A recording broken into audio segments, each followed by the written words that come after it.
This started off as a one-off anomaly. So full transparency, this didn't start off as a massive, huge thing sweeping the nation. Yeah. Eating ice on So the it's grill. this guy. But it turned into one. So this street vendor was selling grilled chili ice, basically, spicy ice. Yeah. And it kind of, he was selling everyone that it was a specialty from Northeast China. He's selling it in Hunan, right? Yeah. So he's in the south. And he's trying to tell people, because people are asking, like, what is this? And he's like, this is a specialty from Northeast China. Because everyone knows, Northeast China is going to be cold. It's going to have snow and stuff. So, but it was a lie because locals in Northeast China were like, shut the hell up. This is nonsense. This is not a specialty. No one's ever heard of this. What are you doing? It was a lie. It was made up, and it reminded me a lot of something we'll show in a little bit. Yeah.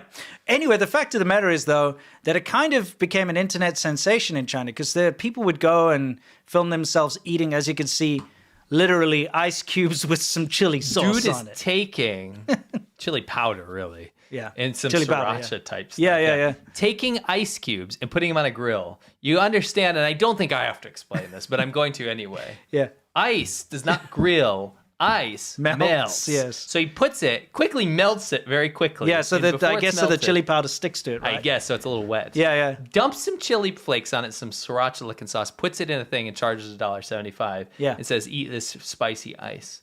And people are like, that's awesome. Yeah. I love this idea. It's a novelty, right? Yeah. And it takes off across the whole country. Yeah, so people start springing up all over the place, right? Yes. So it's not just him. Yes. It's kind of ridiculous, though, but I just wanted to bring us back to this, because where do you think that ice is coming from? Okay? We don't know. You don't know. He's not exactly getting Perrier water and turning it into ice. I promise you that. If he's selling on the side of the road for $1.75 ice cubes, dude. Let me corroborate your information. Yes. Because when you go to a street vendor, at least, even though there's a lot of times they're using gutter oil. Yeah. At least like the high heat process, if you're washing vegetables and you're cooking them in high heat, the bacteria and parasites and stuff are dying because you're cooking it. Yeah, you cook it, yeah. Ice is not cooking, despite what it looks like. You're The not outside. cooking this ice. No, the inside, it's still, everything is preserved. You say the outside. There is no outside. It drips off. It's water. It's cryogenic, like frozen bacteria and whatnot are living inside those cubes. Yeah. You're really taking a risk here, eating. You don't want to be eating this. I mean, you wouldn't go to a street vendor and drink a random cup of tap water from him, would you? Oh, that's suicide. You know what I mean? That's That's bad. pretty much what's going on. You're going to here. get sick. Yeah. So, of course, people started to do this all over and started to do it at home as well. Yeah. So Trend. it became a massive trend. Like, this guy is just going to make some in his backyard or whatever. He used a brown sauce. Yeah. There's the chili powder. Yeah. I mean, this guy's using an doing icicle. I love this. Yeah. This is a better presentation. Yeah. This guy's not at home. I mean, this is a vendor. I've got a good idea for them. What? Is just throw some chili powder and crap in water, mix it up, and then put it in an ice tray and make ice cubes. Like, make it inside. Yeah, make it infused, chili-infused ice. I agree. I think this is dumb. That looks dodgy, but you know what that looks like? It looks like someone put it in one of those little water, like a Coke bottle, and then it's a Coke bottle. Yeah. You see it? Can you go back for 2 seconds? Yeah. Look at what's happening. I know this is so stupid to point out. I feel like I love trains, but at the same time, I feel like a train soundbite needs to happen there. Oh yeah, you're right. You did say I love trains. Anyway, despite me sounding like I love trains, I have to point out, look at the water just drenching off of it's just pouring off of because you're cooking ice. Yes, guys. you're cooking ice. Yeah. Now you're cooking with ice. I knew you were gonna Yeah. say that. It's a very dumb idea. I like how he puts it on the freaking coals. What is it, to give it a burnt taste? The thing is, it's not going to, because whatever touched it's going to come off. Yes. This is my favorite, though. This guy really knows what he's doing, okay? Pay close attention to how he finishes it off, because the way he finishes it off is the only way I think this should ever be served. He just threw it out. Threw it in the garbage. No, this is not garbage. a novel thing. So we covered this a while ago, but basically there was this trend, and it was supposed, it was suodio. There was this dish in, I believe it was in Hubei, and it was this idea that during the hardest times, when people didn't have anything, they would just have ingredients like chili peppers, garlic, onions, scallions, and oil. So when they ran out of meat or fish or anything, they would go get river stones. Yeah. Because they taste kind of fishy, right? They'll have a fish or like not a marine taste, but like a seafood type taste, river food type taste. Sure. When they don't have cockles and clams. And they'd cook it up, and what you do is, because you're cooking these stones and all of these ingredients, it's going to imbue a flavor, right, into the stone, and you suck the stone and you get rid of the stone, or you reuse it. Right? They reuse them, yeah. It's a poverty food. It's kind of like a novel idea on the hard times, right? Yeah, and it took off. So, it took off, yeah. Again, like a viral sensation. But the thing is, this was actually based on something real. Yes. Like you say, there was like some fisherman that was starving during Mao Zero or something. We're like, dude, we can't eat that dirt, but we sure can suck these stones. We can suck these stones. Yeah, and we'll cook the stones with the stuff we have. We finished the bark off the tree. So. Yeah. We can use the stuff we have. We still have some cooking oil. We still have some garlic, and we still have some scallions. We don't have meat, but we can suck these stones. Add a little dandruff. I don't think they did that. You would. You're starving, you find everything. Yeah. You will... Anything you find the guy with dandruff. You will add dandruff. I bet you will. Yeah. Poor guy dandruff. You ever been starving? You will literally eat anything. Yeah, I've never been starving to the point where I'm going to eat dandruff. Actually, I've never been starving. Yeah. Yeah. I've been in one situation where I was super, super, super hungry. You're very hungry. Where you're like shaking from hunger. It's happened twice to me. Huh. Just in particular or whatever. Anyway, the thing is, you're starving. Your watch is going off, and apparently we're in Paris right now. That's right. Yeah, that's what's nice. You got to watch so he doesn't know how to set properly. It's one of those that gets the time off of like atomic radio things. Anyway. Yeah, back to this. So this was a real poverty food. And then it just kind of was like a novel thing for people to try. Because it's an interesting idea. And I can see that like sucking on a rock is like the flavored rock. I mean, it's like so dumb and ridiculous, but at least it has historical value and you can tell a story. I think more importantly than eating, it's like you told a story. It's kind of like chewing gum though, isn't it? Yeah. Chewing gum, it's just like you're chewing on a piece of gum that's got some flavor on it. Sometimes instead of gum, I like to cook up some garlic, scallions, and oil and just drink that. Yeah, just because that's what this is. Yeah. Anyway, I get the idea what you're saying though, but I think the story is the most important thing. It comes from something and it's a novelty, and you can take a picture and you can put it on your... But this ice thing is just garbage. Highly regarded in many areas. It doesn't have a history, except it does, kind of. Yes, because we did some sleuthing. Yeah. Oh, by the way, apparently you could bring your own rock. Yeah, bring your own stone. And they'll... BYOS. Yeah, like a pet rock, except this will just be like a, I don't know, cook rock, eat rock, suck rock, whatever. Suck rock, dude. Chuck rock. Chuck rock. That's a bad old game, yeah. Someone's going to love that game. And there's a lot of ingredients there. But anyway... You know what's interesting? What? I did a little sleuthing. Sure. And I found out that this sounds like a novel idea. Yeah.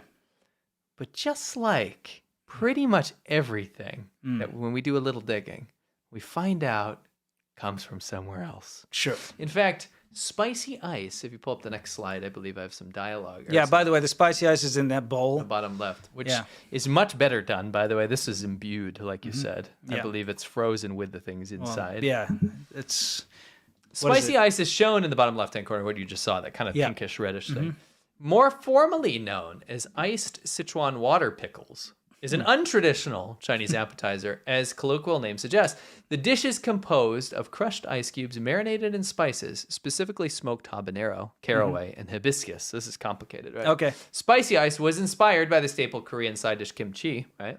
Which is typically composed of marinated Napa cabbage, radish, and hibiscus fermented in water, salt brine dressed in pickling liquid scallions, garlic, ginger, chili powder, and other seasonings, which can vary recipe to recipe. We made kimchi with North Koreans. Yeah, remember that? We did. Spicy ice is essentially an eclectic and unparalleled interpretation of water kimchi. So this is like an experimental dish. Yeah. This is got a lot more thought process going into it. It's kind of like a little experiment. It's an appetizer when you go to eat this food. Sure. Do you know where this is from? Don't know.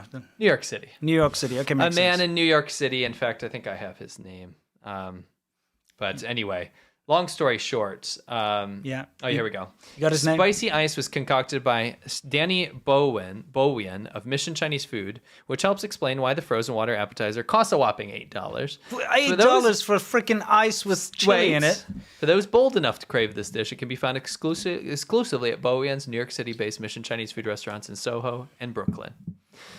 This was from 2018. Okay, so yeah, a couple years before. I mean, 5 years before. Yeah, but like ice dishes are not that uncommon. You get shaved ice, shaved ice, but that's kind of like ice cream almost in a way. Like a smoothie. Speaking of ice cream, again, relatively common in China are additions of chili sauce, chili powder, chili flavorings to dishes. And for example, we saw in 2021, it became very popular to have this chili ice cream. And actually it was spicy ice cream. It was first unveiled in McDonald's, of all places.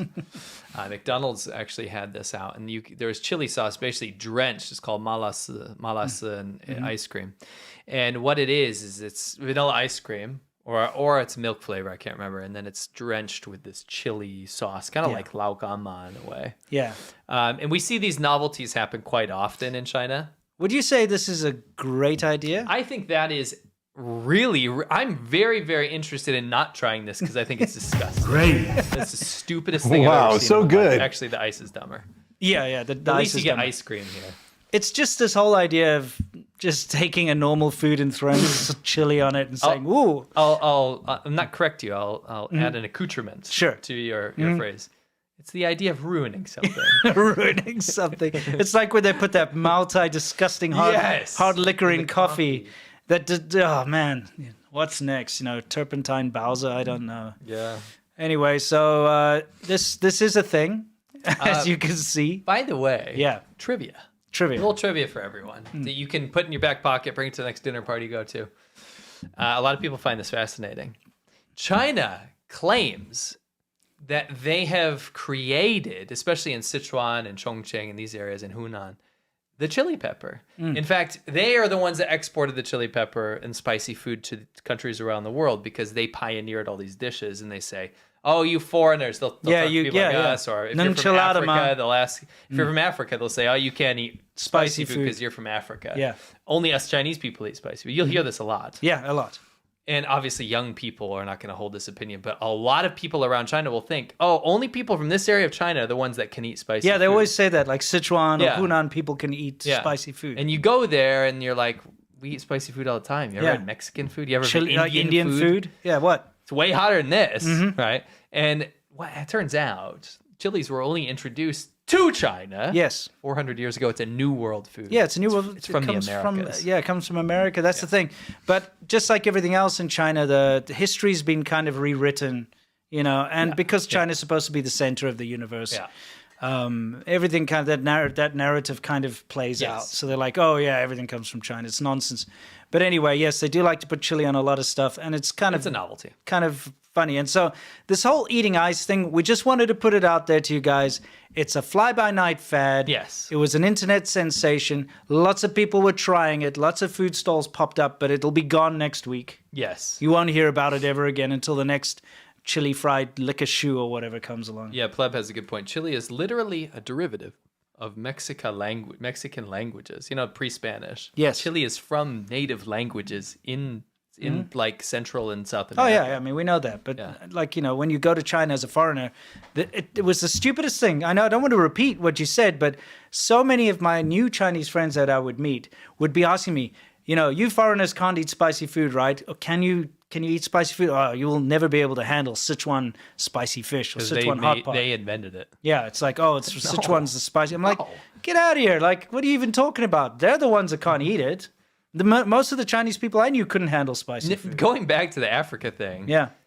Some of the spiciest food I've ever had is countries in Africa. Their cuisines, they are incredibly spicy. So I remember we were hanging out with our friend from Ghana. Yeah. And they did this whole repertoire at the barbecue. We were eating spicy fish. Yeah. Just like you said. And he always used to get mad when people would like claim these things. Sure. And then he went on this tirade. It wasn't like violent or anything, but he was like very angry. It's like, we eat spicy food in Africa. It's way spicier than this. It's spicier than this fish. This fish tastes great, but my fish back home is so much spicier. Yeah, it's true. And he would go on and on. And they're like, what? What are you talking about? Chili's not from Africa. Chili's from our China. Yeah, exactly. It's like a whole it's thing. Weird. Yeah. Anyway, guess you had to have been there. One of those. What? What do you mean? You had to have been there to really like enjoy the conversation and understand this. You were there. No, I know. That's what I'm talking to the audience. Oh, I gotcha. It's one of those things, man. Like, we talk about it as if, like, whatever. But people don't seem to understand. If you're in China, the absurdity of some of the things that are thrown your way, common sense goes out the window with certain things like that. The box. And this is me, box. Box. The traditional Chinese medicine is pretty whack. I think there's a hashtag in order. Well, yeah, hashtag Sky Don't Lie. We gotta go camping. Where are we going? To the suburbs. We're going to suburban Beijing. I see what you did there.